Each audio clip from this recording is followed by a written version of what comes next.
You're listening to the Business of Pharmacy podcast with me, your host, Mike Kelzer.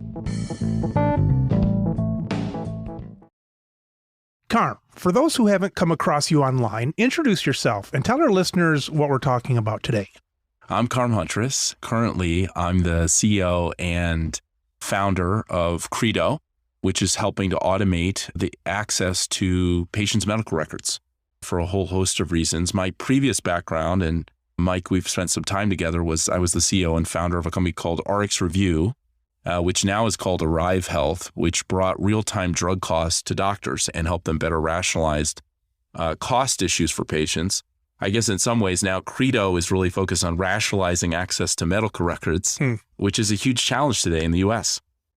All right, Carm, when I think about medical records, this is something that my dad, God rest his soul, and I would bitch about 20 years ago when he passed away, and you'd see these big charts and all that stuff. And almost everybody and their uncle has said, this can be done better. Now, the average person doesn't see the communication, faxes and things like that. But why does old Carm get to come along and do something about this when the whole world is probably focused on this? What's the magic potion that Credo is bringing to this? Yeah, I think the first thing I'd say is you're absolutely right. This has been a problem that's been around for a very long time and nobody's really solved it. I think the other thing, let's just do some stats. So this industry of medical record retrieval is $126 billion of cost on the healthcare system in the U.S. It's a massive system. And even today, our stats are about a year old. We're mediating about 9 billion pages of medical records a year still via phone and fax. So it's a highly antiquated industry. And when I came into it, I was really looking to solve an issue for patients of saying, we did all this work for the last 2 decades in bringing electronic health records into the market. Now we have 80-90% penetration. There's a lot less actual paper. But you and me as patients don't really have access to our records. That's a very odd thing. And there's we can talk about a lot of the reasons why patients in a lot of ways don't care until they have to care about their records. But I think that probably the statistic that kind of really sets you back in your seat is that we move around 210 million medical records a year in the US. So the aha moment for me was, wait a minute. We're moving around 60% of the US is in some way moving their medical record around every year for a specific reason, yet nobody ends up with ownership of it. And they're doing that, right, for treatment, right? I've got a new doctor I have to go see. They're doing that for, malpractice. They're doing that for a second opinion. They're doing that for a clinical trial. They're doing it for all these reasons, but they just get it done and then they move on with their lives. And I said, that's kind of crazy. We should probably step in there and see if we can enable access for a patient through those means. And I would say that's probably the biggest difference between me and other people who've attempted. I'm not trying to build a PHR. Microsoft tried that. Google tried that. There's a bunch of people doing it. Our assessment is we have not seen a personal health record that's tried in the last 2 decades get more than a few tens of thousands of users, nobody in the millions by a long shot. And so it really points to the underlying problem that you as a patient don't care, or I don't care until I really have to get it, right? Until I need it for a doctor's appointment or I've got a procedure coming up, and if I do need it, there's a lot of uncertainty. It's like, where is this thing? I don't know. Is it over here? And that I was with this doctor, but he moved over there. And so it's a very confusing, it's high effort today to get your record. And we've had all these experiences with patients lately of, I have a CD. And then you say, well, what do you do with a CD? And so it's a lot of effort and it's a lot of uncertainty.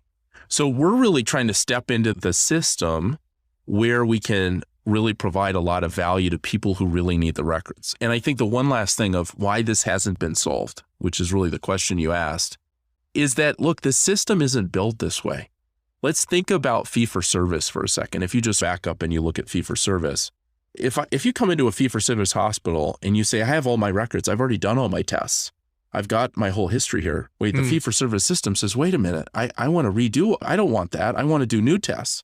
I want to charge you for this MRI. I want to recharge you for this. And we've talked to doctors who said, in Colorado here, I brought a patient down from up north. They had an MRI there 2 hours ago, and we brought him to our system. and we can't get access to the record, so we just redid it. Another $1,000 out the door of cost. The system likes that because that's revenue. And so fee for service, it really does not have an incentive model today to say, hey, it would be great for us to have the record. And that's what we've seen. What's really changed in the last 2 years is the 21st Century Cures Act and what's that meant to driving interoperability and openness of data in the US. When you talk about a medical record, that somebody wants their medical record, is that symbolic of paper/CD/online/thumb drive? Or are we still talking like a box that has to get somewhere? How tangible, how physical are we talking? Pretty physical. I would say we've been at this for 7-8 months now, because I just started the company late last year coming into this year. Mm-hmm. And I think that's probably, Mike, the most surprising thing of how antiquated this still is. It's 2022. I think about the digital experiences we have on our phone or shopping or traveling. It's incredible what we can do. And yet we have this extremely antiquated methodology. And so we've seen it all the things that you mentioned, from thumb drives to CDs to paper, and the prevalence of phone and faxing this information is still very high. We are still in the early days. I think it's encouraging, though. I would say this is what's so encouraging. We are really starting to see digital transitions. We just started up with a new client last week, and we were mediating the patient through their portal. So through a EHR portal, and we sent it out to 5 patients just to get a test going, and 2 patients did it fully digitally. We didn't have to call the hospital. We didn't have to fax a HIPAA request form over. We didn't have to get a release of information. We didn't have to wait days or weeks for that person on the other side to piece the thing together or print it out and put it back on the fax machine and send it. It was all done digitally. And so we really are starting to see, our belief is we're on the early days of this digital transition to mediating all this data digitally. And that opens up so many exciting possibilities. If I would say anything, the last 7 months have taught me we're still in the early days and seeing a lot of paper, phone, fax, CDs, all the stuff we lament in healthcare about our record. Carm, tell me if I'm outside of the norm in where I live in my town, Grand Rapids. We have a pretty big health system here, and I don't like it. I'm independent. I don't like the monopoly of it and all that kind of stuff, but there does seem to be a pretty good relationship. It seems like almost every doctor I go to in town is part of this place, and they've got all of these records, and almost every time I turn around, I'm going to one of these places related to this. The people that are not related seem to be in the system somehow. We're not. As a pharmacy, I can't look at my stuff in this health system thing. I'm taking it other cities are more fragmented than that, or because I think there is still a problem in Grand Rapids because there's other people that are not. If I went to a podiatrist or if I went to some other thing, it's probably not going to be connected. But how connected are we versus what you're seeing? Yeah, I think it's a good way to think about it in 2 really separate spheres. There's the hospital inpatient acute care and then the outpatient care world, right? Where you have internal medicine, primary care, and specialists. What you see in the large systems that are mainly dominated by the large EHR companies in the US, that would be Epic and Cerner, you're seeing really good connectivity. If you look at Epic, they now have over 100 million patients in their care everywhere. But you've got to then question, what's the data in there? That is really hospital care data. That is, I've had an acute event, I've had a procedure, I've had a surgery, I had a ED, I got in the ICU, right? That's a episodic based care. And really where the problem starts to emerge is in that second category, which is the outpatient care world. You still have a lot of independent physicians. You still have a lot of EHR supporting that world. You have a big difference between primary care and then specialists. And what the problem is, a lot of the people we work with, which are doing value-based care and primary and specialty care, that's where all the high-value data is. I want that outpatient data. I want to know what's going on with your endocrinologist. I want to know what's going on with your cardiologist. The fact that you had an ER visit 2 years ago good, thank you, you broke a bone. Right. Right. But I really need this data. And that's really where we see the big gap today. The long tail issue of getting complete longitudinal health history for you as a patient really is in that long tail of outpatient care, which is still, I think they've done a good job getting EHRs, but those EHRs are custom and one-off, and the access to that data isn't there. And maybe this is a little bit to start to dive into what the 21st Century Cures Act is doing and pulling the strings of interoperability and starting to mandate access. So that's what we really see in the acute versus outpatient world. I got a comment on Epic. I think our hospital uses that bigger group I talked about. I think they use that. It kind of looks like a 1990s video game to me. It's kind of a junky, I can say that, you maybe can't say, it's a junky, like, a lot of different colors, graphics, Yeah. It's like someone decided to put a little flower kind of thing over here. And Yeah. I mean, if this thing's got like 100, how many does it have? Like 100 million? I want to go on and see everything kind of like a shade of, tan with nice, it's kind of like a video game to me in a bad way.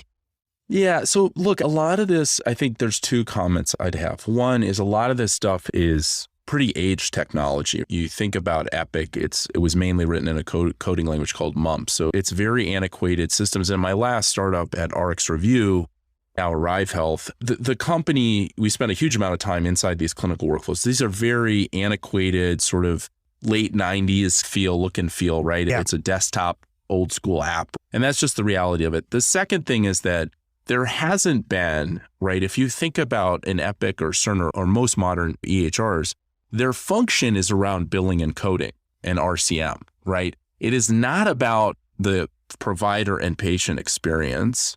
And so there just hasn't, in those organizations, there isn't that function. Like I have a full-time UI UX designer on my team. That's not something that they really ever thought about. They just said, hey, engineers, just throw it on a screen and put some check boxes and we'll do it. And those environments aren't like what we're used to today, where you can get sort of high design and fidelity, like an Apple app out of the App Store, where you can really create a wonderful user experience because you have so much flexibility. Those are very constrained legacy systems that we're dealing with there. So it is a sad state of affairs. I expect it to change and get better over time, but it's still very early days. I say to people sometimes, you have to hold healthcare to 1997 standards. Remember Netscape Navigator? And yeah, exactly. Remember the early Microsoft apps and how clunky everything, for sure. It's still there. It's getting better. And I think there's been a big wake up call to these organizations that they really have to start transitioning. And you talk to the big systems and we care about provider experience. We care about burnout. We care about them having too many clicks. And there's people with their full job functions trying to solve these issues. So I think we're starting to see a transition, but to your point, it's a bad video game from the late 90s right now. In the early 70s, I had the Odyssey game, I think it was called. And everything had a paddle going vertically up and down the right and left side with this square going back and forth. And then we would take these like cellophane covers and you'd actually stick it to your TV, and that would make the different sports. You'd have badminton and soccer and tennis, and it would all be the same damn game with just different covers. Different covers on it. That's not much different, right? If you think about, we go in these clinics and try to help these providers, and it's sticky notes today. They have all their answers to all the things they need. But to do this thing, here's the way you click over here. Oh, and if you need that phone number to get that fax, here's that number. And there's sticky notes galore. And we see a lot of that. We see that still in healthcare today. Carm, let me take a guess at this. You call it the CARES Act.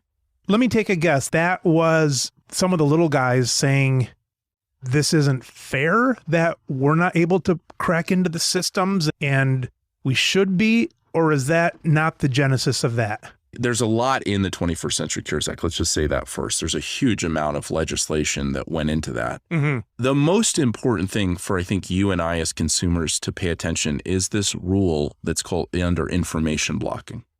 And the government finally said, which it wrote it down. We all kind of, I think, inherently believe it, but it wrote it down and said, no entity that has your healthcare data, has your personal health information, your PHI, can prevent you or block you from gaining access to that data.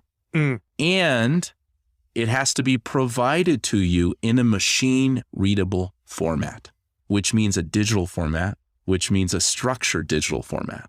And so that is probably the most biggest part that a lot of people maybe miss because the big headlines around it. But that was one of the things it did that was so impactful. And so now these systems, there's going to be fines that you will start to see. I think this is highly likely of patients asking for their information and a system not following through, not giving it a digital format, and fines starting to emerge that are going to be, some people are estimating these are going to be $1 million fines on these health systems for blocking information, your medical record to you as a patient.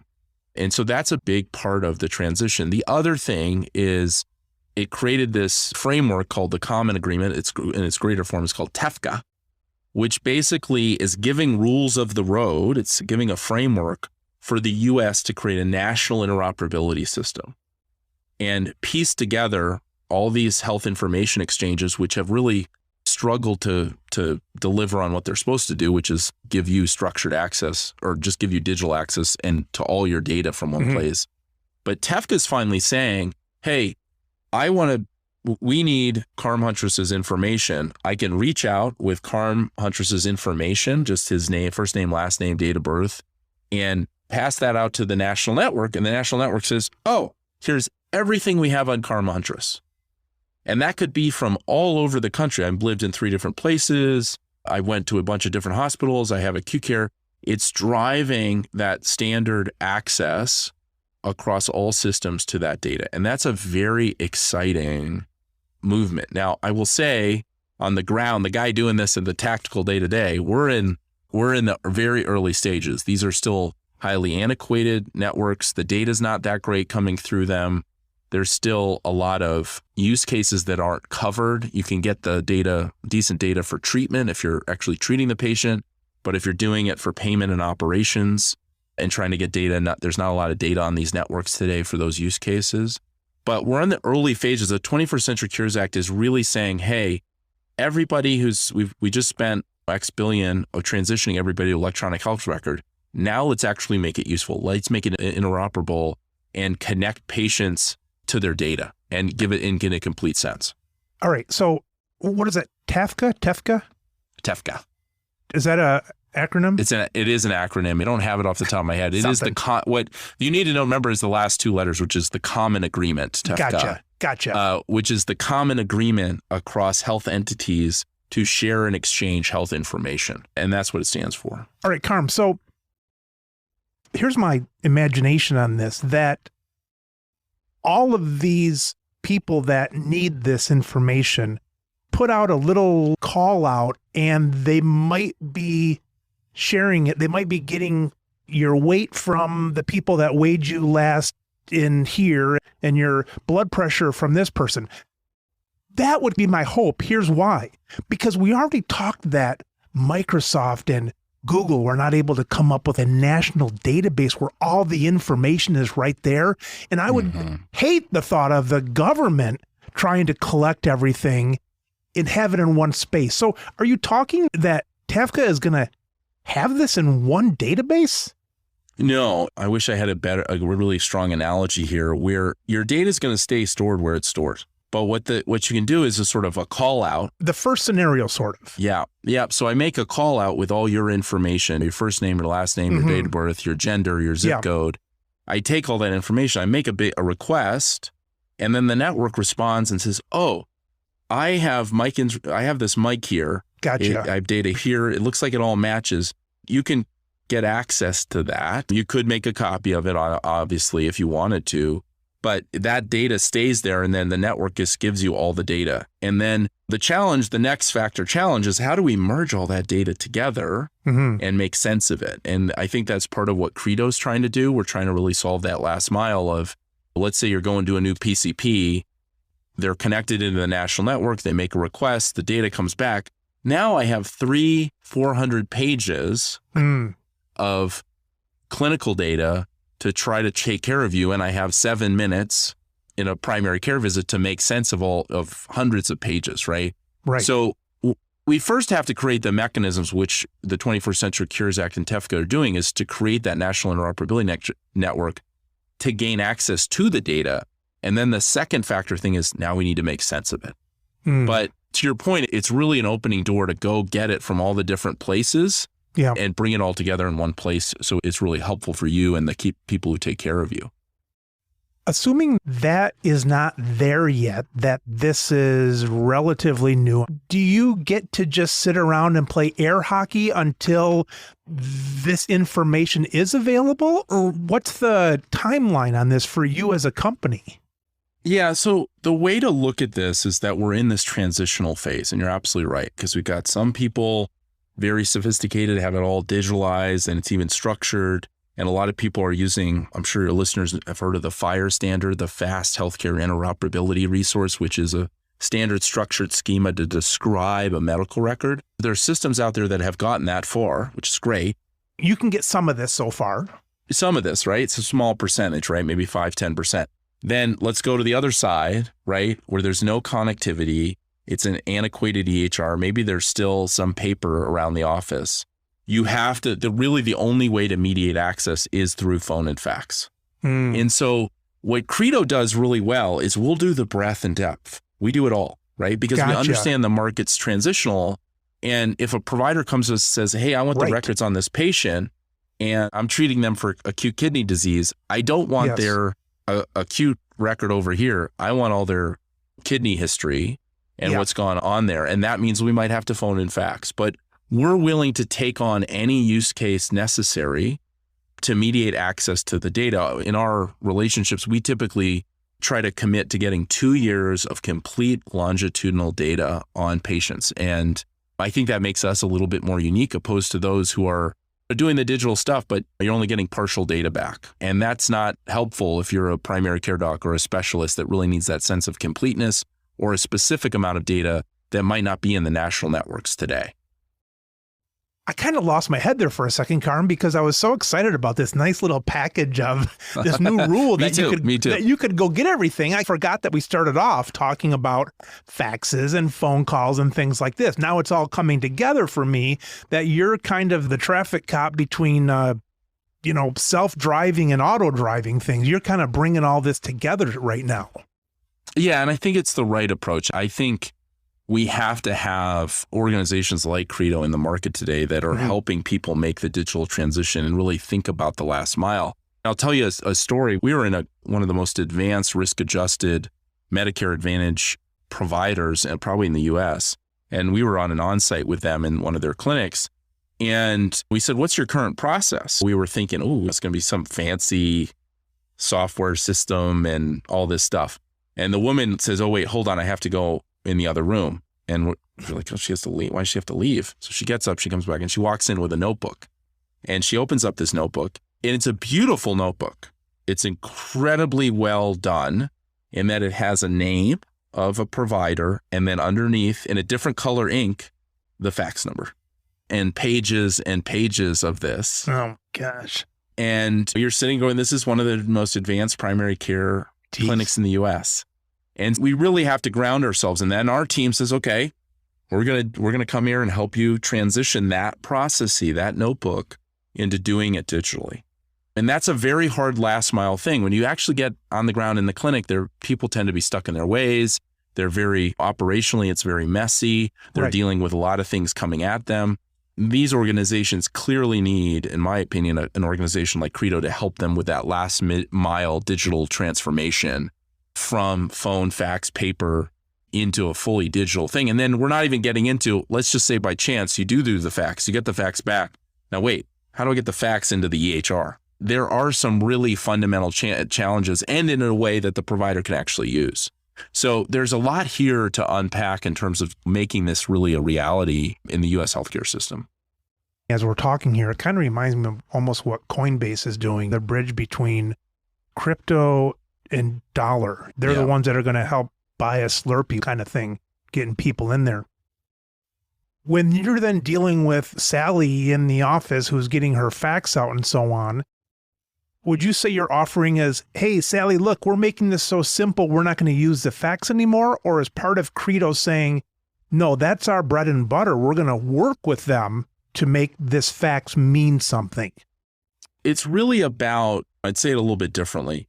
For Sally, who's maybe an admin in a clinic, I want Sally to say, every time I need a patient's record, I'm just going to send it over to Credo and they're going to just take care of it. Right? When they need to do something with it or get something? Get it. When they need that record, that a new patient showed up. Got it. I need their records. They can send us the patient, or it gets sent to us through a form, or they email it to us, whatever. They send it over. Our team picks it up. Our software picks it up. It does as much as it can digitally. And if it can't, we have human capital who's supporting that to finish. So then Sally gets up the next day, and that's not on her list of her job description anymore on day to day. And that's a huge deal. I really think about this. This is one of, I think, the highest sort of labor cost to outpatient clinics today, this sort of unforeseen cost, where we know, at least in our experience, we're seeing clinical staff people, nurses, PAs, MAs, taking time, hours out of their day to do chart chasing, to go get records. That is really not a very good use of their time when we have one of the largest clinical shortages in the US today. They need to be back treating, taking care of patients, helping the patient get into the exam room, doing the blood pressure and things that they were trained to do, and not sit around and chase charts. And so that's really where Credo's trying to step in and be very thoughtful about the way we do this and support the clinics we work with. Now, I will also say we're trying to create a lot of intelligence out of that data. We're not trying to sit here and say, oh, here's 300, best of luck, here's 300 PDF pages of clinical data that you got to sift through. We want to make sense of it too. My vision is where we've done our work and the doctor clicks into a view and in 30 seconds, they know the whole history of that patient. And they've got a really good understanding of their procedures, their diagnoses, their medications, their recent lab results. All those things are super, super important for a primary care specialist doctor. And we want to just get that data together as quickly as possible. Carm, which one of these statements is closer to reality? Sally asks for the information. You get it over to her at 4:00 p.m. At 11 p.m., is that all cleared out of Credo, or is Credo building a database? We're really building a database. One of the things that's important for us on a missionary basis is that, again, it goes back to my first comment around we're mediating access to 210 million records, but we're not enabling patient access. And so one of our endeavors with our partners, who are typically payers and providers for the most part, is to open up at the end of our process. We sit there and we say, God, we just spent X amount of time, could be minutes to days to weeks, getting all these records together. We want to make sure at the end of that process, we're enabling patient access. And I would also say from a regulatory standpoint, you could argue we're mandated to do so because we can't information block that patient to their data. Gotcha. And so part of what we're trying to do is enable, right? You could think about it as I'm doing it. The providers are paying me to do this work that they need done to enable patients to get access. And I think that really is our underlying mission. The thing I'm so excited about is that if we do our job right and we can mediate millions of patients access to their records through the payers and providers we work today, that will have a dramatic impact on the patient's quality of life and them being able to get the appropriate care that they ultimately need. Because now they have their record in a centralized location and they can then use it. They can share it with other people. They can look at it. They can get products and services that match their needs. And we might actually support some of that. But what's exciting is we tell this to payers and providers and they go, this is a benefit. This is a great thing for our patients. This is a great thing for our members. Because now, and it's stickiness, they want to stay with us because they have all their data and it's here and it's centralized and they can take it with them. And that's really the ultimate goal of Credo and what we're trying to do is enable that patient access. So we don't want it to end with, hey, we got the data over to your doctor and now it's done. Because my hope, look, we're doing this 210 million times a year. If I can get 10% of that every year and do it for 20 million Americans, I'm gonna get up every day thrilled about the impact we've had on the U.S. healthcare system and what we've done for patients. It seems that you'd have to, with that information, to make sure that you're current, you've got the information. It's almost like when someone asks for it, you almost have to ping out and make sure Mrs. Jones hasn't gained 30 pounds in the last couple months and that's over here somewhere. You've got the information, but you almost have to ping it out, don't you? Make sure it's still valid. Yeah, there's a couple things that I think are little nuances to this, what we're doing, that are pretty big. The first thing is when you open up that digital access point, you're getting a continuous update. You can get a continuous update on patients. So if I'm taking some, I love this thought of, I'm going to my primary care doc and we got the latest the data from the cardiologist, or vice versa. I'm going to the cardiologist and I'm getting that data instantaneously. And so this ongoing digital connectivity is a big deal versus a fax. It's one and done. I just get that slice of time. So that's one thing to really pay attention to. The second thing that's, I think, meaningful here is that we're starting to get the data in digital format. And it's not a PDF, it's not a fax. And so that little change is really impactful in terms of keeping up with XYZ patients' data. Yeah. And do we have all the most up-to-date things?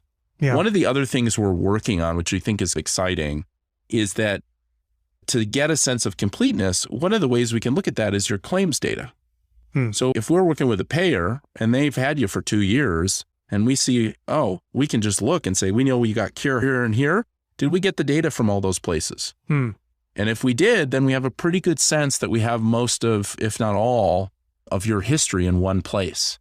And so those are some of the exciting things that we're doing that I think they're maybe a little nuanced, but they're really big, right? They're really big in terms of the transition from traditional phone and fax to a digital first ongoing connectivity to structured data on you that's searchable, we can use it for population health. We can do all sorts of really amazing things once we have that data in a standard structured format for you.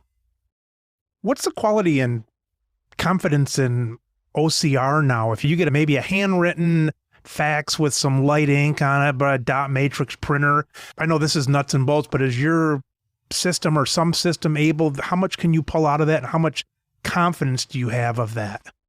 So if this is a great question. If it is what we've been looking at this pretty closely. If it's text, right? If it's actual text, even if it's scanned text, that's pretty high accuracy, 90+%.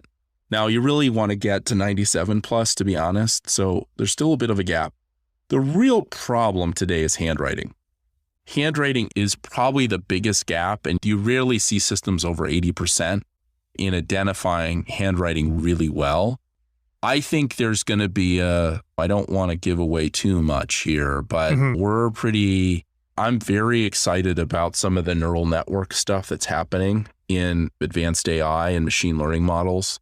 The neural networks now have a real potential to solve these problems in healthcare in terms of unstructured handwritten notes, orders, all that stuff. These neural networks should be able to conquer that problem because they understand context. That's cool. And I think it'll start to change. The thing that still I think is important to say here is I might be able to scan an entire document, but deriving meaning is a secondary issue. So an example is, let's say I have 2 columns of data, right? And on the left-hand side of the page, I have the name of the lab and I have the results. The machine might be able to abstract all that data out in text format, but not put it together in a way that makes meaning. And that I know that, that line, that test result over here is linked to this test. That's a secondary, really hard problem to solve in terms of moving phone and fax or unstructured data or even text data into derived meaning of what am I actually looking at here and have I made sense of it? So there's still a lot. This is the whole transition we're going through as a society right now. But I will tell you, Mike, I am so freaking excited. It's so cool when you think about if we really do make the transition here and the demonstrable, magnificent, wonderful impact this is going to have on patients and care.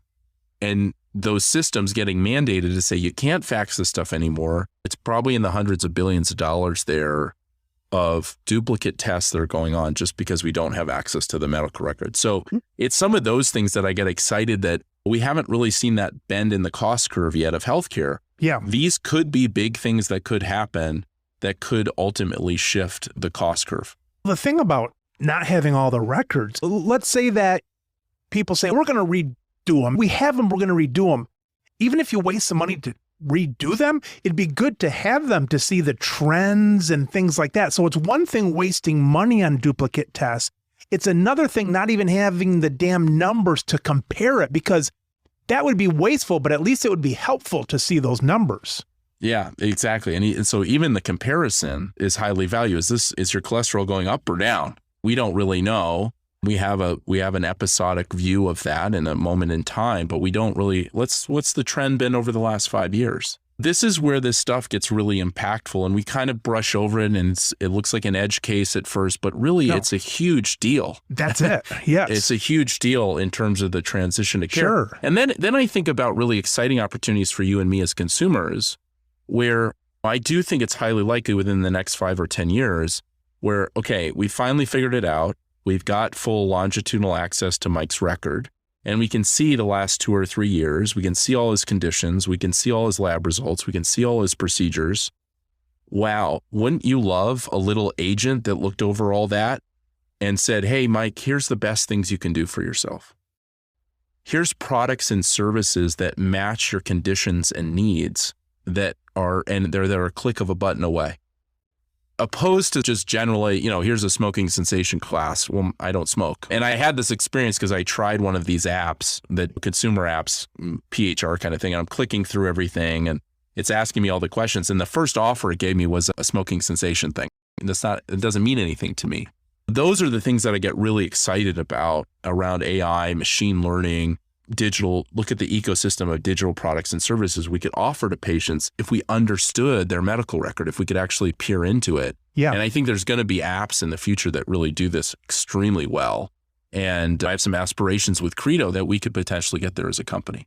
You talk about handwriting stuff too. A lot of times handwriting is the biggest thing. Like, here's this chart about everything, what this person's going to do for the next 3 weeks, and the computer's doing all this stuff, but little handwriting thing up in the top said she died or something like that. So the handwriting stuff is usually the kind of the important stuff that people left out of the digital part. Yeah, it's funny. I said this to someone the other day, because if you look at clinical value, if I take a full medical record, 70% of the value is in the note, and that could be a handwritten note or just an unstructured text note, which is terrible because you can't derive, you don't know, you've got to deconstruct that thing to actually understand what the doctor's talking about. And so the thing that's impactful here, one, is we move to a digital structured world that will hopefully go away, but it points to the underlying problem here, that a lot of this stuff is buried in unstructured clinical notes that would be highly valued to you. And this is what I said to somebody. I said this to a big hospital. I said, how much care recommendations from doctors about care patients should take is sitting inside those notes? And I was actually making a fee-for-service argument. I was saying, one, if they took that advice that's sitting in that unstructured clinical note, wow, what an impact that would have, because they would be getting ahead of issues most likely, and it would be more preventative. But two, if you're a fee-for-service system, that's more revenue for you. You want that patient to take that action the doctor's recommending. And so you think about, to your point, whether it's handwriting or an unstructured clinical note, how much data and really valuable information is sitting there that's either missed or glossed over. So it's a really sad state of affairs. Yeah. I had on a previous podcast, a recent one, I forget the question exactly. We were talking though about how much information was available to a pharmacist, and pharmacists don't get any care information, and that's not good. And even worse now with all of the vertical PBMs forcing specialty drugs to their place and not allowing pharmacists to do this and mail order and things like that. It's like, when I fill something in a pharmacy, The best I get is an interaction with maybe one of these specialty drugs or somewhere that I wouldn't know they were getting it unless I have an interaction. But to do any proactive looking at their charts, something as simple as seeing if, trazodone, an old depression medicine, is it being used for depression or is it being used for sleep? That kind of stuff. On the simple terms, we don't know any of that in pharmacy. We don't see any of those care notes. This is the friction, the pharmacy friction that patients experience is so extreme today. And a lot of it is related to the lack of clinical data. We saw this wholeheartedly at RX Review when I was running the company, of the lack of data. When you think about a specialty medication where you have the prior authorization, the specialty, the manufacturer enrollment forms, that typically takes quite a bit of clinical data to actually fill those forms out. And the pharmacy or the specialty pharmacy sitting there completely blind. They don't even know. You think about drug-to-drug interactions, med history, things like that. There's such a lack of data for pharmacists to really rationalize this. And this is why I'm so excited about some of these patient-mediated things where I could see a future where, hey, maybe we're working with a specialist and they say, oh, you just got we got a new prescription for you, sends you a text message, says, hey, the pharmacy needs your medical record, click here. They click, they log in to their patient portal and it just sends the record over to that specialty pharmacy. Now they have a complete view. They do this. And today, the sad state of affairs is what happens is that specialty pharmacy will call the patient and the patient doesn't know. No. They're sitting there saying, we need to know your last A1C. Oh, I don't know what that is. We need to know this lab result. I don't know. You got to call my doctor. And then it's who's your doctor? And then what's their phone number? And it's the round robin we're playing to try to track down clinical data when what we really want is an open interoperable system. And I think really patient-centered, right? Where the patient's got that control of moving it around is really where we have to end up in pharmacy to take out a lot of that friction around prior authorization and specialty drugs and things like that. It's a big deal. It's a huge pain point. Yeah. Carm, looking at Google, who was going to have this basically Google Medical or whatever the hell it was called, Google Health or something like that. Google Health, yeah. I have heard that one of the reasons for its demise was patients didn't want to update it. That's one. Two is maybe another thought I heard was people they don't trust Google to have their data. What were in your opinion, what were the reasons why Microsoft and Google weren't able to make this work? The thing that I feel really clearly about here is I'm a big fan of timing. If you look at statistics of startup success, it's half of it is timing. You have to time the market. And I think both for Microsoft and Google, it was a decade before their time in terms of an attempt. There was no real digital mediation at all of records. They were phone and faxing and stuff like that. I think that's the biggest reason for failure. The second one is really the patient problem of uncertainty and really uncertainty, effort, and value. I don't know where this stuff is. Can Microsoft and Google even figure out where this stuff is? There's a lot of effort involved in going back and forth and release of information and all this stuff. And I don't want to take a Saturday to do that. And value, where's the value? I've just collated a bunch of PDFs for you. It's not really value. I think this is one of the reasons the PHR companies have failed is because just putting your record on your phone doesn't really do anything for you. I mean, I tell this story when I was talking to some investors. I went and got my digital record at one of the big Epic systems here in Colorado. I get care. And I had a celiac test done, which is gluten sensitivity. Now, I got the test and I know I'm not gluten sensitive, but gluten is yes or no. You either have the sensitivity or don't. You know what it said in the digital medical record? It said 272. What is 272? And what was crazy is there were no units. It was just the number by itself. And so I have no idea what that means as a consumer and a patient. And so Where's the value? Where's the value in that? Okay, if you could just say yes or no, you have celiac. Okay, now I know not to eat gluten. I can take action. I can derive value. Those endeavors were just not creating value for a consumer. And that's really what you have to figure out at the end of the day here. Who was going to fill that data? Was that the consumer, or were doctors going to offer that to Google and so on?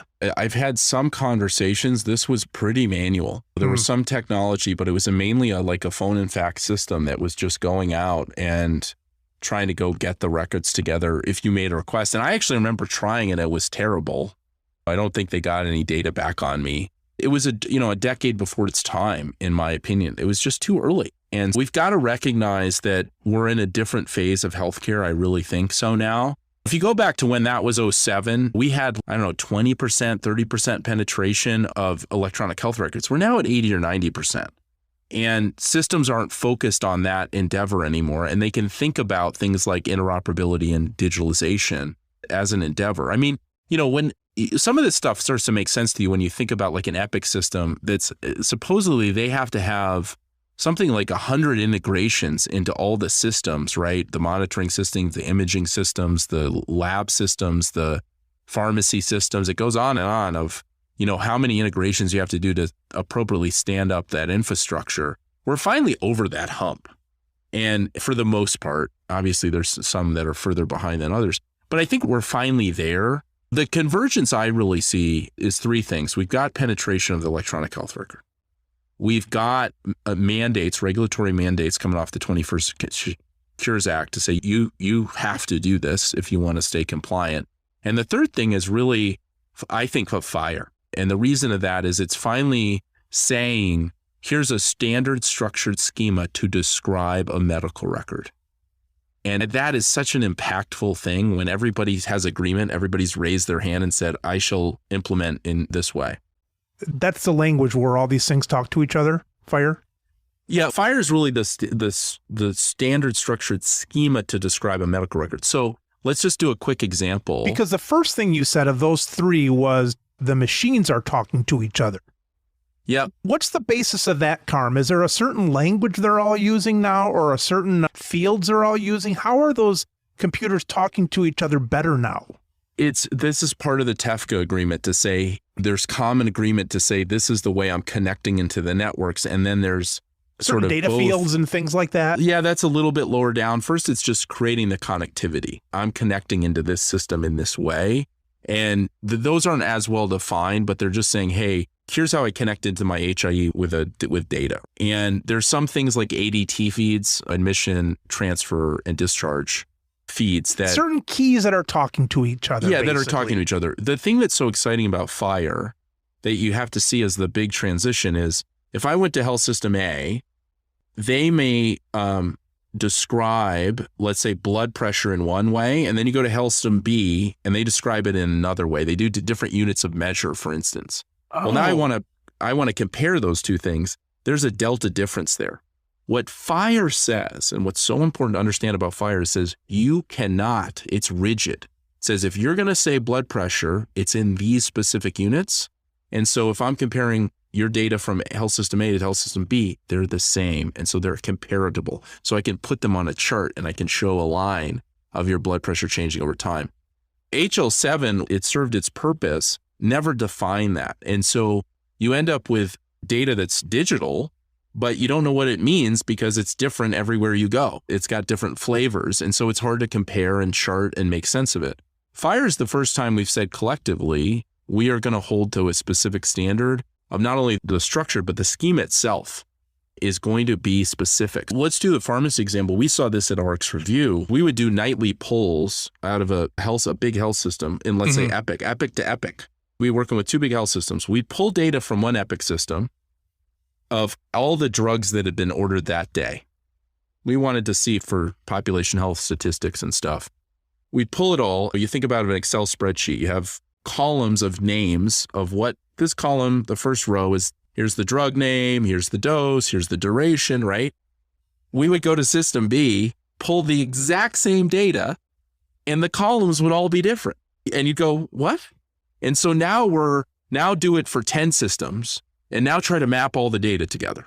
Do you see the problem now? It's a mess.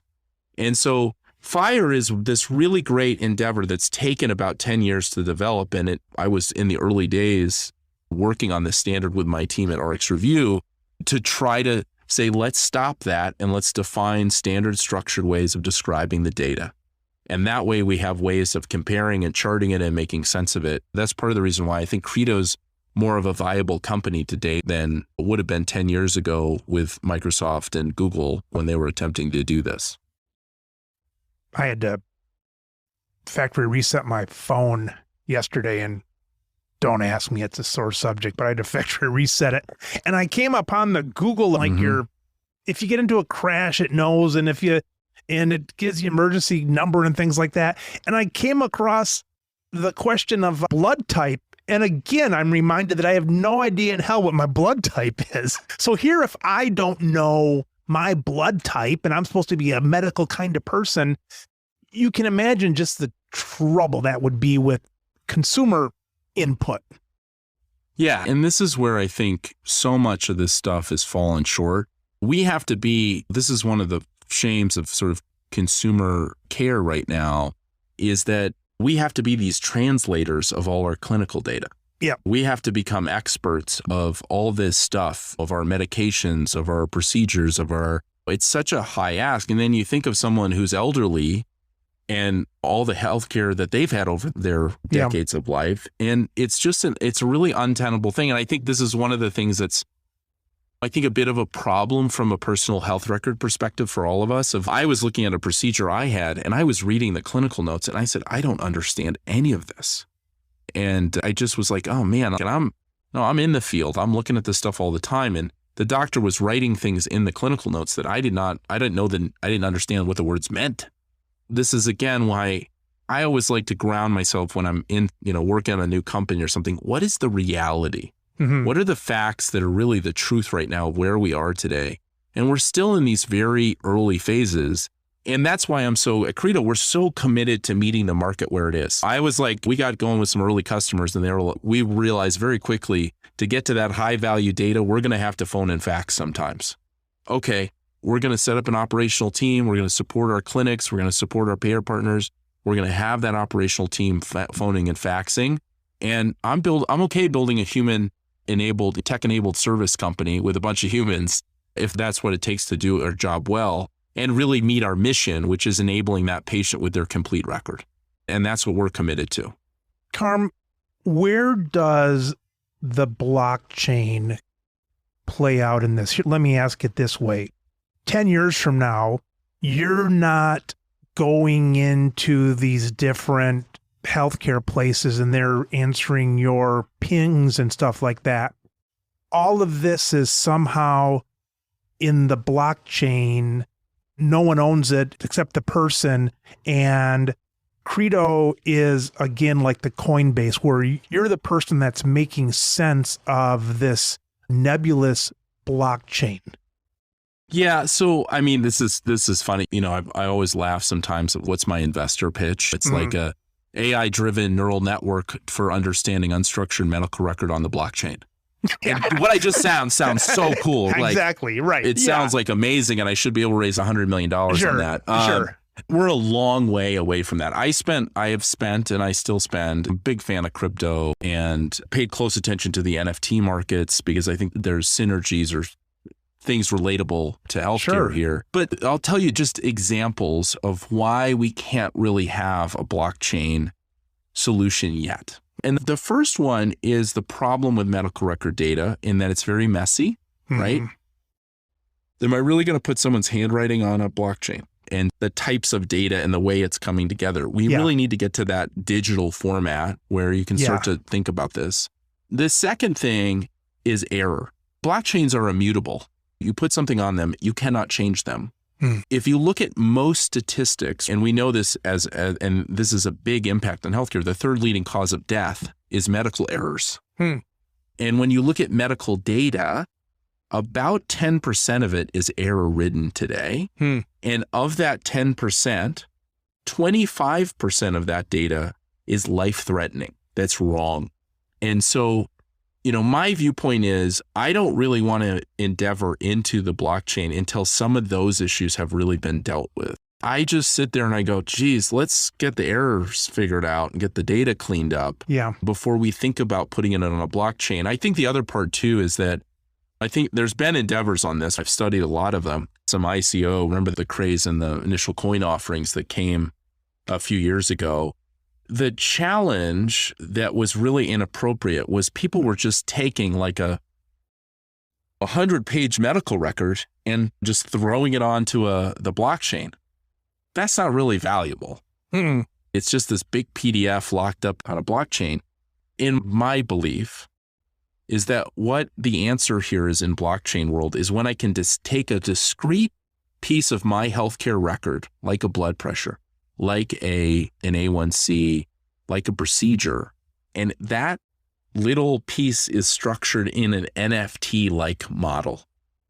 Then the world becomes really interesting. Because let's say you had that mic, you could say, hey, I'm going to see my doctor today, and it's a follow-up from this procedure I had over here. I just want to share the procedure, and I want to share it for one day, and he only gets access to the procedure. Or I'm getting a life insurance policy, and here's the information I want to share, which may be more complete record, right? Yeah.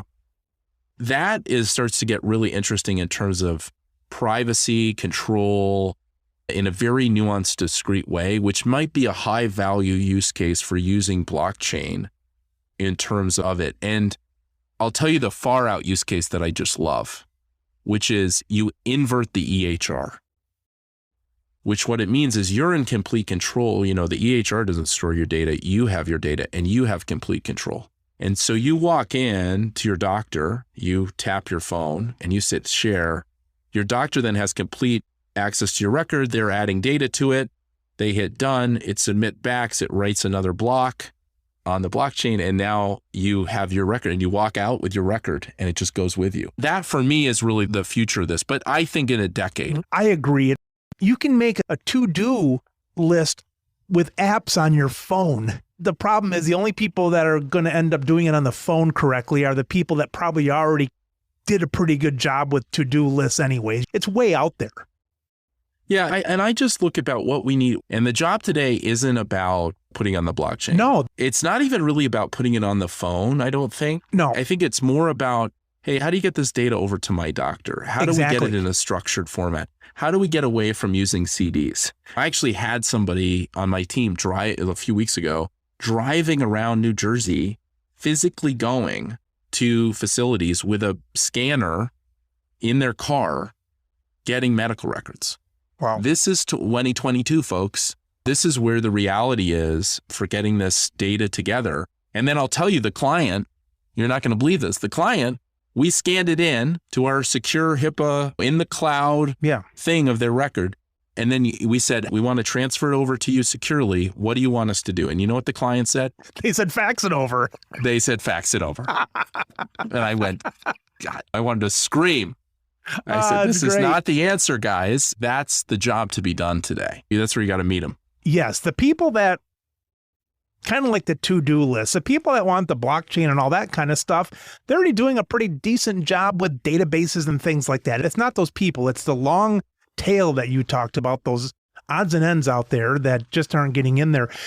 Carm, you mentioned NFT. When I think of NFTs, I'm often thinking of digital image ownership. And we've seen that now with the board, is that board monkeys, board apes and the board apes, yeah. And different things. That example you brought up there, if they had an NFT, I'm not familiar with that NFT then talking digitally to something. Would it be something that the physician would look at in your example, or are they able to take the NFT and do a near field zap or something to put that in their computer? The way to look at it is the physician might have their own wallet, right? Yeah. That they have on their phone an application. Yes. And then what you're just is permissioning them into their wallet based on a certain set of rules, right? To have that wallet for 48 hours or something like that. Yeah. So it's just an opening into an app or whatever the physician might have their own solution, right? That they want to use. And it's just opening that up. It's a fun sort of ethereal conversation because The other part that gets really exciting is research. I think about this world where you could have a coin, right? You could have a monetary system, and where a researcher could come to you and say, hey, I'll pay you, let's say Bitcoin, I'll pay you some Bitcoin here to give me access for 30 days to your record because I want to do research. And they could send that message out to 5 million people. Or maybe there's enough visibility on the chain to say, I'm looking for people with diabetes. And it just pings all those people and says, hey, are you open to doing this? Yes. And then you know where it's going, you know what's being shared and for how long.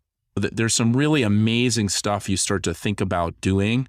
Or, I love the idea of sharing, like, let's say that there's a new digital app, right? A digital, like a diabetes management app. And it just says, hey, share your blockchain with us so we can better build your program and personalize it for you based on where your A1C is, based on where your blood sugar is, based on where's your weight, and all that just shoots over so you can use it in the app, right? That's the type of portability we ultimately want around our records. One of the things you could say is really clunky about the user experience today is that I have to log into all my different access points. It's a pretty exhausting endeavor if you've gotten a care at a lot of different places.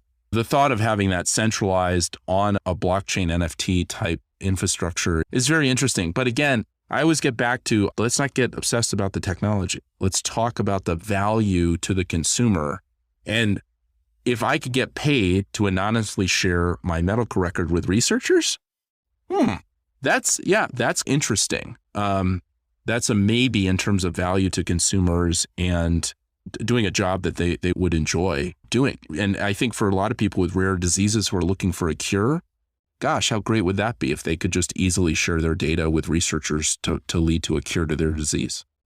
I had a guest on and they were talking about the value of blockchain for research. And they said right now, you might collect research and you're getting it from all over the world. And then someone's got the damn header wrong on the database, or they got the decimal moved over a thing, and it just messes something up like the old telephone game, And he said with blockchain, it's original data basically on this stuff. He said it's going to be a big value for that. Yeah, I think we're going to see, I kind of remember, I was born right at the late 90s there, was growing up in high school and things like that. And what I saw, that same thing where we had that sort of iterations of the internet. If you read the book Technological Revolutions, that book is incredible at helping you understand that all the things to get technology actually deployed, you have to have this installation phase then, and then you have deployment. And that I still think we're in this early installation phase of crypto technology and blockchain technology, where it's not yet at that deployment phase. It's still, there's clunky. It's like using the internet. The first browser was a mess. And then it had to get better and better, and you had to get this sort of installation. And then you saw this massive deployment of it everywhere. I think blockchain is very similar in that way, and that we'll see, I think this third iteration, I think we went through sort of the initial Bitcoin thing. Then we had the whole ICO craze and Coinbase. And now I think we're on to the third iteration, which is going to be super interesting, that I think will emerge post this sort of technical, if you're following the curve of the market right now, after this downturn, I think we're going to see some really interesting stuff emerge out of it, all across healthcare and fintech. Yeah. Besides getting the technology up to snuff, its ability, you've got to have enough of a network. It's like, how valuable was the first fax machine to somebody? Yeah. That means nothing until there's faxes across the country. Yep, exactly. That's the thing we've got to remember. And again, this is like interoperability right now. Yeah. We've got the first digital fax machine, or the first few getting planted around the country. Right. We just need to do a lot more. And we're still doing that installation of national interoperability through standards, through the Common Agreement, through TEFCA, that are driving that interoperability. And as more access points open up every day, you eventually hit a tipping point where you have massive deployment of those systems. And we'll see a tipping point from traditional phone and fax to mediating all this stuff digitally. Carm, when we look out 10 years with Credo, and even though I'd like to talk about all the cool technology stuff on it, don't go there. What is this going to mean for the average parent, the average person that needs care? what's going to be really cool in 10 years? What does that value look like for a customer in 10 years? I think the first thing I would say before I answer that is my endeavor is to enable access for 100 million Americans on Credo and have a relationship with those patients and their records to help them live their healthiest lives. Now, I think when we tip to 100 million users on the platform, I think the things that we're going to do are going to be extraordinary. Because we've finally done that thing we all talk about of transitioning the patient to the center of their care. And I think that only becomes true when we've enabled it with their data, because healthcare is an N of one experience. It's about you and your individual care, and no two patients are alike. But when we have that data, we can really do that personalization and that unique delivery of care. And so, if I was really pushing the boundaries of my imagination, I would say that we would have a set of AI agents around your data, evaluating everything going on with your life, both from a medical, diagnostic, lab, qualitative, quantitative data, quantified self data, feeding into engines and making recommendations to you based on people like you, based on people with the same genetic profile, based on you, people in the same age group, in the same socioeconomic situation. And then having a marketplace of products and services that are highly personalized to you and your needs of your family. And then the last thing I say is the door opening to highly personalized care and research. And that would be the other area where I think we could run synthetic or real-time clinical trials. We could help patients get into clinical trials that today have very high abandonment rates or unenrollment rates. We could do things about advanced diagnostics, right? Looking and saying, hey, we're watching your data here. We think you have a genetic issue here. Yeah. And we'd like to run a test on you to check if you have that, if you have a potential genetic issue here or a genetic disease that has been undiagnosed. Yeah. Those are the types of things that I imagine 10 years out we will be doing. And I love the idea of having a comparative engine. We can either build people just like Mike and see their continuum of care and know that this is the best next thing for you to do. Or I can synthetically build it off the data and basically build almost like a digital twin to you and start to see and start to think about, hey, what are the best treatment options here for you? That's the endeavor here of Credo long-term. And I'm so excited. We're in these very early phases. And if you think about really what we're doing is I'm working with payers and providers today to subsidize the high cost today it takes me to go get your record to get to the future where it'll be a commodity, right? Because it'll be digital, it'll be interoperable. I can get it at cents on the dollar. And then all these new possibilities open up today or open up to you as a consumer. That's what I want to do for patients. And in terms of my selfishly, the impact I could have, I get inspired thinking about the impact I could have on patients' lives and the difference we could make as a company and on our mission. And that's what gets me up every day. And I thought about a lot of different businesses I wanted to start after doing Arch Review. And I really want to go do something big and impactful. And I care deeply about the U.S. healthcare system. And so I hope we're able to achieve these things and ultimately bend the cost curve on the GDP of healthcare, because we have to. We are going to lose our spot as a world leader on the sheer cost of healthcare in this country, and we have to fix it. And we've invested a lot, and we still have not seen quite enough results in terms of changing the cost curve. Yeah. And so I really hope Credo is part of that. And I hope we make that change in the next 10 years. I picture in 10 years, I'm going to pick Credo up and I'm going to be so proud of you, Carm. And it's going to be like the Jetsons voice. I forget what her name was on the Jetsons, that little robot. Yeah, Rosie. Rosie. And it's going to be a Rosie voice. And it's going to say, Mike, we've had this artificial intelligence team look at your thing and we've done all this. And it's going to say, we recommend not to have 3 bowls of honey bunches of oats at night. And I'm going to throw it in the drawer and I'm going to say that damn Carm. Carm, good to see you again. You too, Congratulations on Credo. Keep doing what you're doing. The world needs you. Thanks, Mike. Always a pleasure. Thanks so much. Thanks, Carm. Talk to you again. Yep. Bye. Bye-bye.